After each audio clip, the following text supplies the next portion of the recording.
to cloud serve. Oke. Baik, hari ini kita bicara materi terkait solid waste ya, atau limbah padat. Oke, ini adalah pemandangan yang mungkin biasa kita sudah lihat sehari-hari ya, tumpukan sampah yang ada di TPA, kemudian sampah-sampah yang dibuang atau teronggok ya di perjalanan kita di pinggir jalan gitu ya, ada di bak sampah yang belum dibuang atau ini sebagai TPS mungkin ya, tempat pembuangan sementara.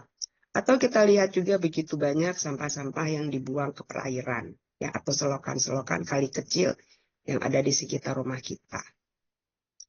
Nah, di sini memang kalau kita lihat ya, ada namanya the law of waste, yaitu setiap orang itu menghasilkan sampah. Tapi tidak seorang pun yang bersedia ketempatan atau mendapatkan sampah itu di halaman rumahnya.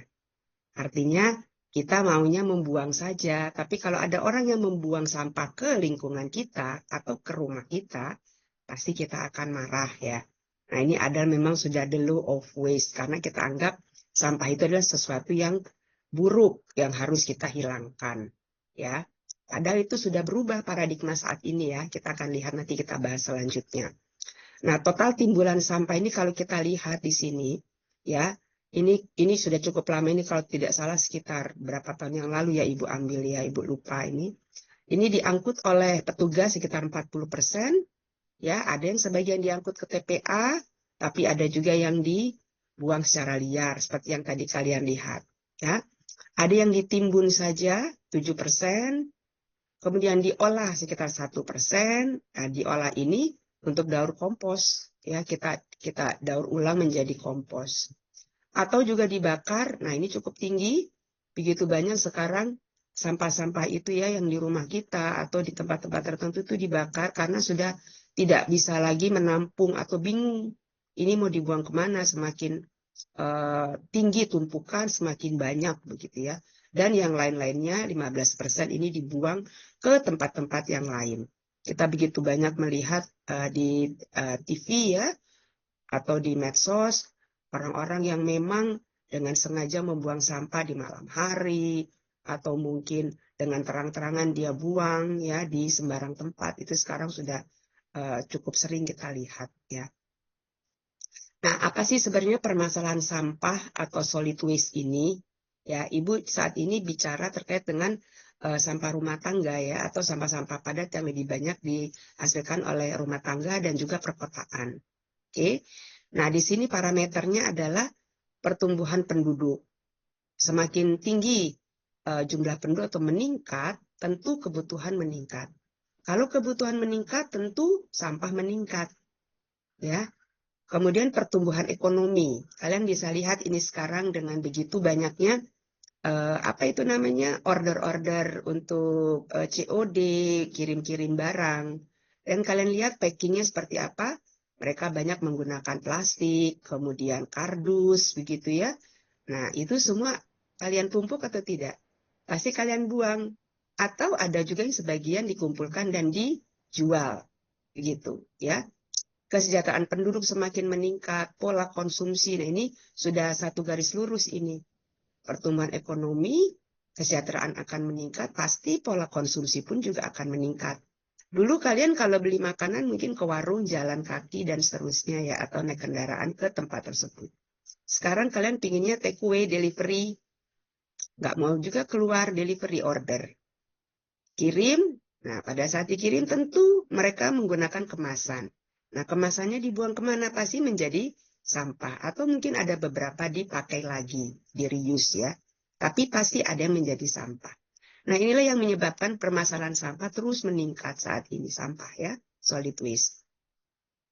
Kemudian di sini problem sampah ini ya, dengan adanya parameter ini, tadi Ibu sudah katakan, jumlahnya semakin banyak, komposisi juga semakin beragam.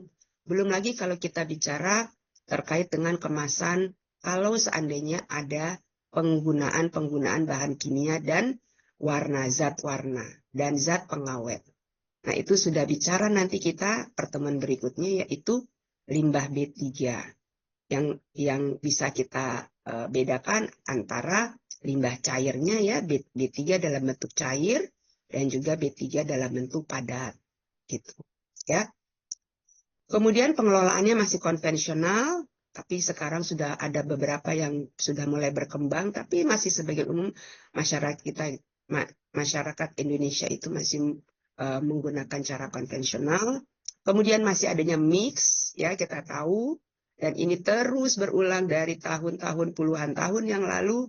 Ibu pada saat mengajar mata kuliah ini sebagai seorang pengamat lingkungan gitu ya, atau bisa dikatakan sangat concern sekali dengan masalah lingkungan ini. Kita sudah memilah. Kalian tahu bahwa yang namanya sampah ya selalu kita diberikan informasi kita harus memilah. Jadi awal proses sampah itu adalah kita pilah sampah organik pisahkan dengan anorganik dulu. Sekarang sudah berkembang lagi yang anorganik dipisahkan lagi antara plastik, kemudian kaca, kemudian kaleng, nah seperti itu. Ya, dan juga limbah ada lagi kalau di rumah sakit ada limbah yang infectious ya. Nah, itu sudah berkembang. Nah, tetapi kita tidak tahu apakah pada saat nanti pengangkutannya apakah dimix lagi. Yang kita tahu kalau di rumah tangga kita, sampah sudah kita pilah, tukang sampah pada saat mengangkut dan dia mau untuk dia bawa ke TPS-nya, kalian ibu perhatikan dan ibu lihat itu mereka bongkar dari kantong-kantong sampah, kantong plastik ya, dia bongkar kemudian dia campur kembali. Nah gitu. Dan di sini juga ada masalah yang sangat krusial, masalah biaya. Ya, seperti yang Ibu jelaskan seminggu lalu bahwa di Jogja itu TPA Ibu lupa namanya, itu sekarang sudah ditutup. Ya, karena mungkin pengelolaannya sudah tidak bisa diatasi lagi, begitu banyak sampahnya. Ya, akibatnya masyarakat sekarang membuang sampah di pinggir-pinggir jalan. Nah, ini sangat menyedihkan ya. Pemda memang harus segera mengatasi masalah sampah ini. Ya, dibuat. Kenapa kok ada yang masuk, ada yang mengajar juga ya? Oke, kita lanjut ya. Kemudian ini ada 3R. Nah, ini problem sampah ini harusnya ada produser ya. Yang produser itu seperti kita. Ya, yang menghasilkan sampah itu harusnya bisa bertanggung jawab ya. Dan juga dengan kabupaten dengan Pemda harusnya saling berkoordinasi, bekerja sama dengan baik sehingga yang sudah dipilah jangan dimix lagi ya. Sehingga kita akan menghasilkan lingkungan yang baik, bersih ya. Nah, di sini pun juga ada berbagai program. Kalau dulu ada namanya program Adipura, ada program warga madani. Saat ini sudah ada lagi namanya program Green City, ada Green Campus dan seterusnya, Green School dan sebagainya. Nah, itu adalah langkah-langkah yang sangat-sangat baik sekali di dalam kita melakukan pengelolaan sampah. Ya.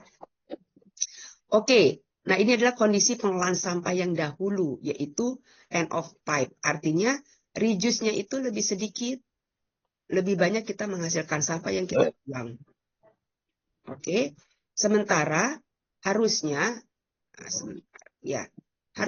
nah kalau kondisi yang seperti ini ya, kondisi pengelolaan sampah yang seperti ini kita akan lihat di sini. Sampah rumah tangga itu paling besar sekitar 48%.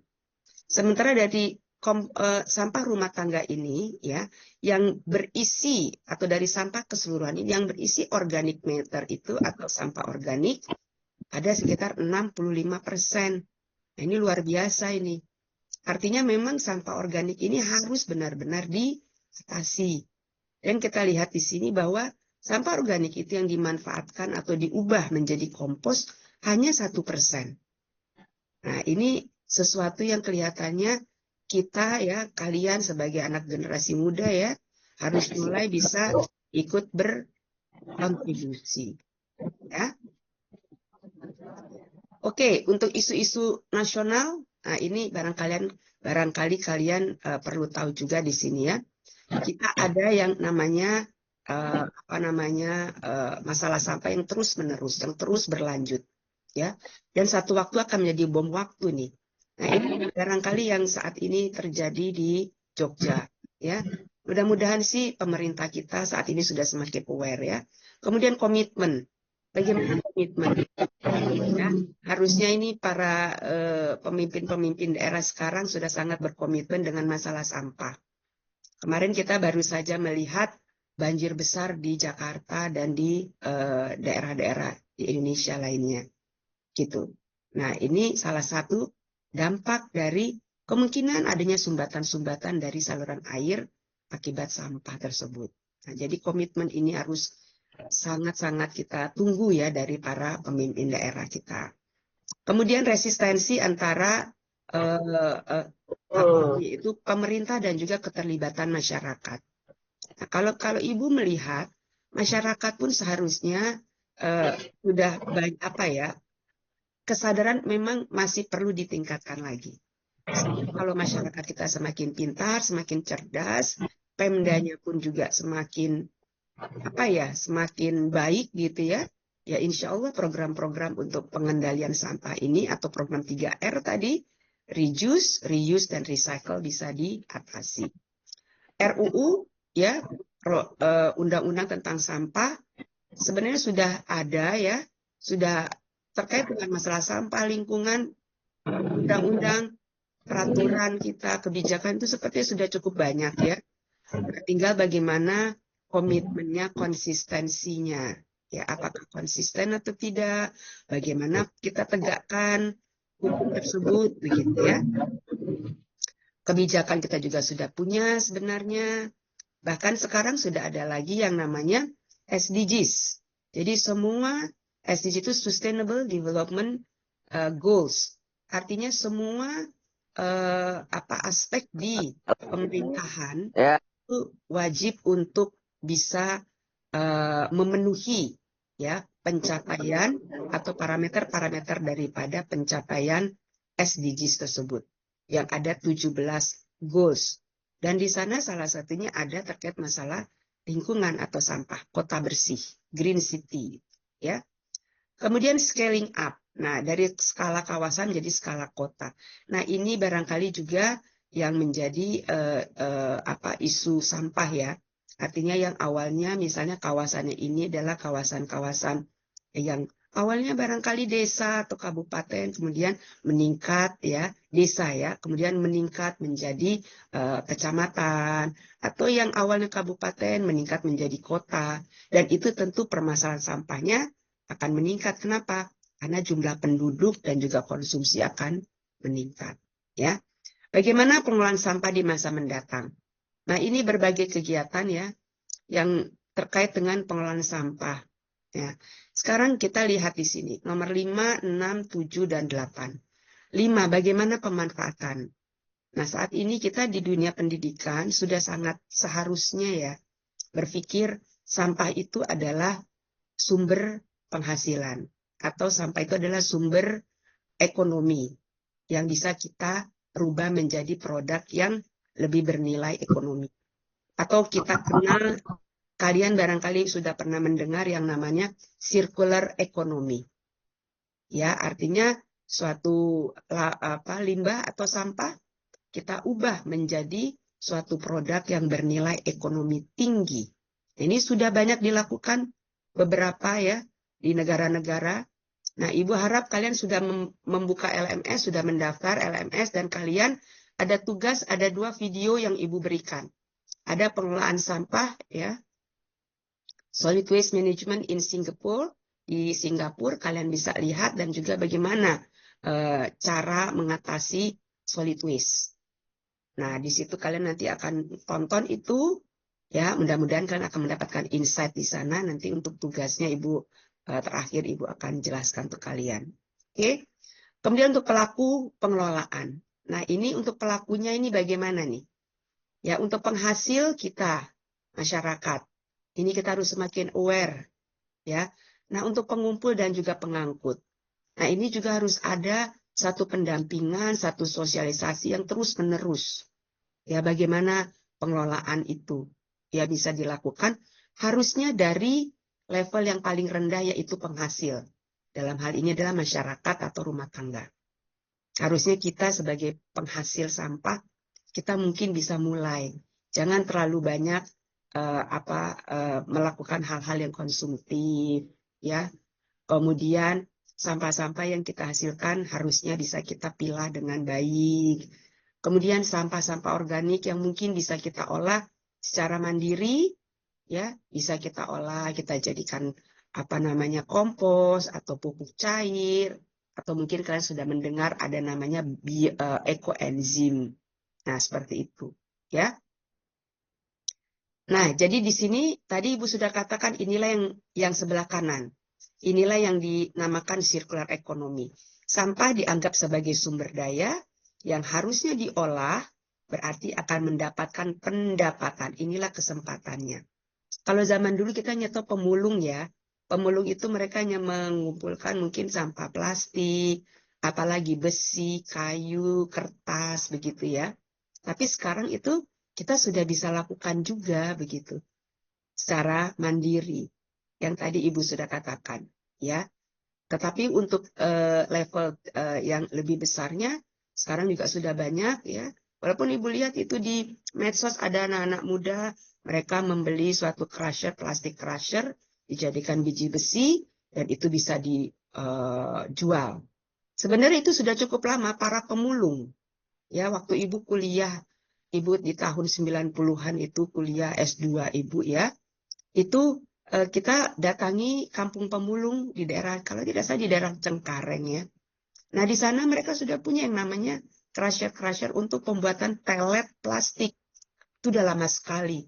Nah tapi sekarang berkembang muncul lagi ya, atau mungkin teknologinya alatnya jauh lebih bagus ya. Artinya tingkat rumah tangga saja kita pun juga bisa untuk mengolahnya dan kita jual begitu. Artinya botol-botol plastik atau yang kemasan plastik ya, produk-produk dari plastik itu bisa kita olah sendiri atau mungkin secara komunal di RT RW misalnya, kemudian ada alat tersebut diolah, kemudian kita sudah berubah menjadi biji ya, pelet, biji plastik, dan itu yang dijual. Artinya kita akan mendapatkan satu nilai ekonomi yang lebih dibandingkan kita hanya jual misalnya botol plastiknya saja sebelum kita olah misalnya.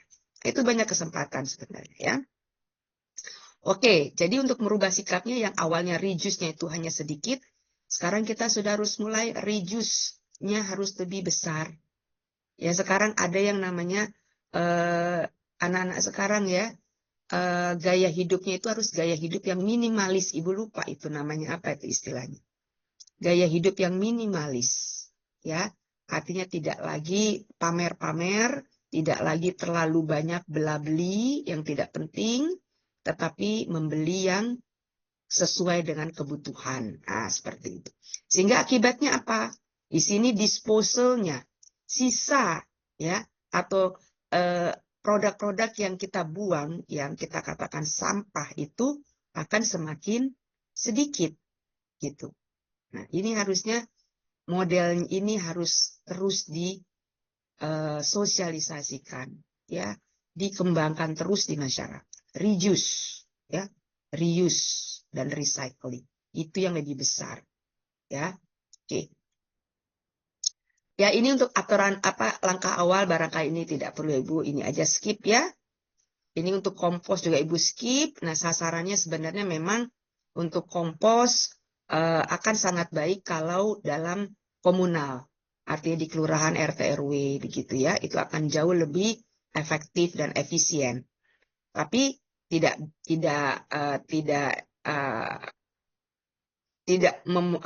memungkinkan pula gitu ya, memungkinkan pula jika kita sebagai masyarakat rumah tangga membuat kompos masing-masing. Jadi limbah-limbah organik itu kita olah.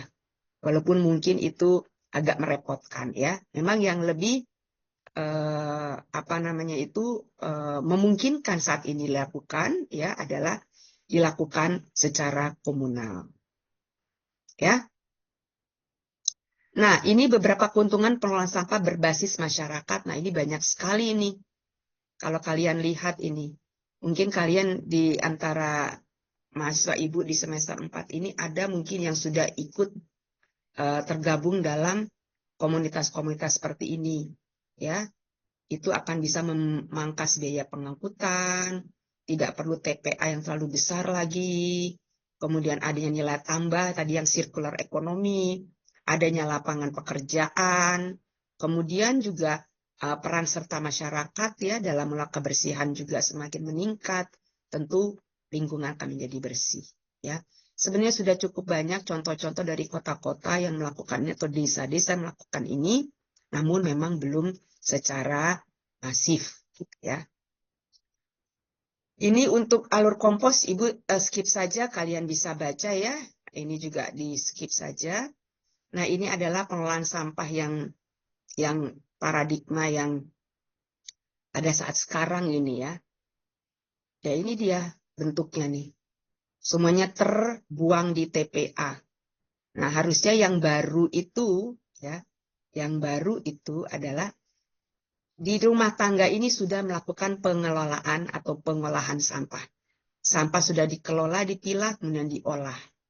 Nah, setelah itu baru dia buang sisa-sisa yang sudah tidak hasil olahan itu ke pengumpulan langsung dari door to door. Nah, ini akan lebih mempermudah dan jumlah sampah tidak akan terlalu besar. Gitu, ya. Nah, ini gambar-gambar dari beberapa ruang atau rumah kompos ya. Ini yang untuk individual kompos, Ibu pikir kalian juga sudah paham ini, tapi herannya Ibu juga saat ini sudah mulai berpikir ya, Ibu juga sulit ya. Itu yang Ibu katakan, kita sebagai individu untuk memulai memang tidak mudah. Untuk komposter ini sudah banyak dijual ini sebenarnya. Kita tinggal masukkan saja, kita pilah dulu, kita masukkan ke dalam komposter, kemudian kita dalam beberapa waktu ya, beberapa minggu kita akan mendapatkan kompos gitu. Tapi ya itu dia, kalau secara individu kok kenapa ya ada perasaan malas, ada perasaan tidak ada waktu dan seterusnya. Namun untuk limbah-limbah buah ya, Ibu sudah banyak menghasilkan yang namanya ekoenzim. Jadi saat ini udah kira-kira sekitar 2 tahun yang lalu Ibu sudah memulai mengolah limbah organik khususnya untuk limbah buah adalah dijadikan sebagai ekoenzim. Untuk kompos ada saudara Ibu menggunakan ini atau membuat kompos ini, namun memang kelihatannya tidak terlalu efektif ya. Itu yang membuat akhirnya Ibu maju mundur ini untuk membuat kompos. Itu sebabnya Ibu katakan untuk kompos ini akan sangat baik kalau dikelola atau dibuat secara komunal ya di tingkat RT RW gitu ya, itu akan jauh lebih efektif dan efisien ya. Nah, ini dia contoh-contohnya ya. Oke, kompos. Oke, nah ini beberapa pionir. Nah, ini Ibu Sri Murniati nih ya. Ini foto udah cukup lama Ibu ambil ya. Ibu udah punya, ini udah cukup lama ini sebenarnya. Jadi untuk membuat cantik gitu ya tempat sampah itu, beliau membuat seperti ini ya, gambar-gambar seperti dan dia pisahkan. Nah, kalau sekarang kan sudah semakin banyak produsen-produsen pembuat tempat sampah atau tong-tong sampah yang sudah ada pemilahannya. Seperti yang di FSD di fakultas kita, kalau kalian lihat kita sudah ada tempat sampah yang memang sudah dipisahkan ya. Ada 3 bak sampah itu, ada organik kalau tidak salah, kemudian plastik, dan satu lagi kalau tidak salah apa kaleng ya. Ibu lupa itu. Nah, ada 3 sudah dipisahkan seperti itu. Hanya yang Ibu belum melihat di UIN itu apakah pengambilan sampah-sampah dari bak-bak sampah yang sudah dipilah itu apakah memang akan diolah lebih lanjut begitu ya, atau memang masih tetap dimix lagi. Nah, ini yang masih belum terlihat ini. Bagaimana langkah awal sudah bagus, ada pemilahan, tapi pada saat pengumpulan, nah ini bagaimana? Apakah dikumpulkan menjadi satu lagi atau bagaimana? Ya, ini contoh-contoh ini ya bak-bak sampah yang dipilah. Dan juga Green School ini juga sudah cukup lama sekali. Ya, hal-hal seperti ini mungkin saat kalian masih SMA juga melakukan hal-hal seperti ini ya. Kompos, kemudian membuat apalagi eco printing yang kalian sekarang banyak ini kan lakukan ya. Kemudian daur ulang dan seterusnya. Sudah banyak sekali ya. Oke, nah ini kita kalau bicara di UIN. Untuk di UIN ini sebenarnya ya di UIN ini kadang-kadang ini ya semangatnya naik turun. Nah, itu dia. Jadi naik turun tergantung dengan sesuatu yang ingin dicapai ya, seperti itulah ya. Kita sudah ada ini, dulu ini pernah ada nih seperti ini nih ya, tapi sekarang udah nggak ada lagi nih di FSD. Ini kalau tidak salah karya anak-anak dari agribisnis. Kemudian ini dulu kita dibagikan botol-botol seperti ini ya kepada para dosen dalam rangka Green Campus ya. Kemudian kita diberikan juga sudah tidak lagi menggunakan botol-botol aqua ya, aqua dalam bentuk botol tapi dalam bentuk dispenser sehingga tidak ada lagi sampah botol plastik. Nah, dulu juga ini sudah ada yang namanya sampai sekarang ya sudah dikembangkan oleh dekan yang baru yaitu e-letters dalam rangka kita mengurangi sampah-sampah dari kertas. Jadi sekarang kalian sudah banyak menggunakan sistem digital ya untuk apa namanya pengurusan administrasi atau surat-surat keterangan ya, sehingga nanti pada saat kalian itu menginginkan surat tertentu masuk ke e-letters, nanti kalau dulu ya zaman-zaman dulu itu e-lettersnya itu atau suratnya itu mahasiswa yang diminta untuk print out atau bisa datang ke bagian akademik minta di print out-kan. Artinya hanya yang dibutuhkan saja. Karena dulu sebelum ada e-letters, akademik itu memprint semua surat keterangan, tetapi yang diambil mungkin hanya 30%. Sisanya menjadi sampah yang menumpuk. Setiap hari itu orang akademik melaporkan bahwa ada sekitar 2 rim. Satu hari loh, 2 rim kertas itu habis dan tidak diambil oleh mahasiswa. Menumpuk terus. Begitu. Ya, hampir 2 rim. Kemudian kita juga punya yang namanya bank sampah. Tapi ini juga berlangsung ya pada saat-saat tertentu. Ya, ini kalau tidak salah di zaman Ibu dulu masih aktif ya di Green Campus di UIN itu. Ini tahun 2000, kalau nggak salah 2020. Jadi kata kelas kalian itu melakukan kegiatan green, waste bank atau bank sampah, dan kerjasama dengan anak-anak dari teknik informatika membuat sistem ya untuk bank sampah ini yang bisa di-download di Android, di HP, dan melalui HP kita bisa untuk jual belinya lah seperti itu. Nah, ini sudah ada. Tapi bagaimana sekarang? Ibu sudah tidak aktif lagi di sana karena sudah ada teman-teman yang lain sehingga ya tidak terpantau lagi. Nah, inilah yang sebenarnya sangat yang menjadi permasalahan rutin kita yang terus-menerus berulang. Jadi program-program kita sudah kita inisiasi, sudah kita lakukan dengan baik, itu putus ya atau terhenti tanpa bisa dilanjutkan oleh atau pada periode berikutnya.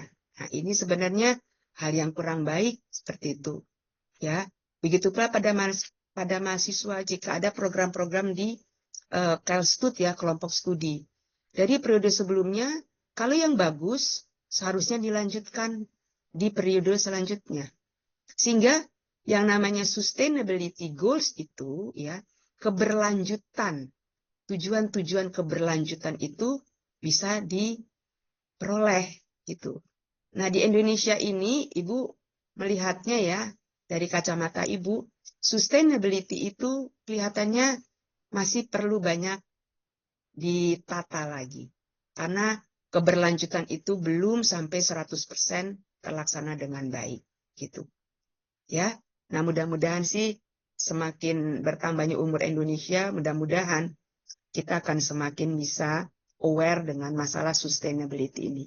Ya, mudah-mudahan dengan keikutsertaan Indonesia dalam sustainability goals SDGs ya, sustainability goals, development goals, Indonesia komit ya, memiliki komitmen untuk bisa menjaga bumi ini secara berkelanjutan ya, untuk jangka panjang. Nah, ini pengelolaan solid waste yang ada di kampus lain. Ini sudah sangat lama sekali ya, kalau kalian lihat ini alat-alat seperti ini.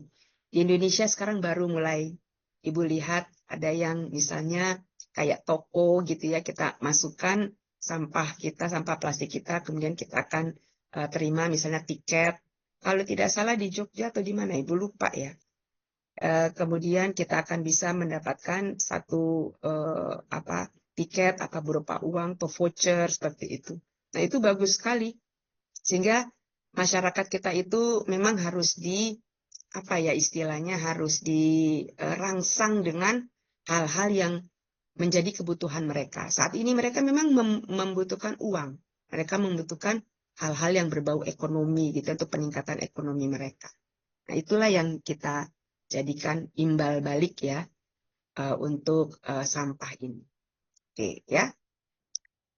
Nah, di UIN tadi Ibu sudah katakan bahwa Ibu sudah cukup lama, ya hampir mungkin 2 tahun, mungkin 2 tahun setengah ya, kita kelola yang namanya ekoenzim. Nah, ini mungkin kalian sudah mendengar, kita sudah ada produk namanya WOP ya, Waste Organic Program, Waste Organic Product dari FST ya. Dan ini adalah pure kalian anak-anak biologi. Namun berkembangnya waktu, anak-anak agribisnis itu ikut juga melakukan kontribusinya di dalam pengembangan ekoenzim ini. Ya. Nah, ini untuk kompos di UIN, FST dulu pernah ada, namun saat ini kelihatannya juga tidak lanjut ya. Nah, mudah-mudahan nih tahun ini pembuatan kompos di UIN Jakarta akan bisa berlanjut lagi ya. Ini adalah seremonial pada saat kita launching ekoenzim dan kita mengikuti festival ekoenzim, karena kalian juga perlu tahu bahwa saat ini Ibu sebagai ketua SDG Center di UIN ya. Dulu Ibu sebagai ketua Green Campus, tapi sekarang Green Campus sudah beralih ke Ibu Hendrawati.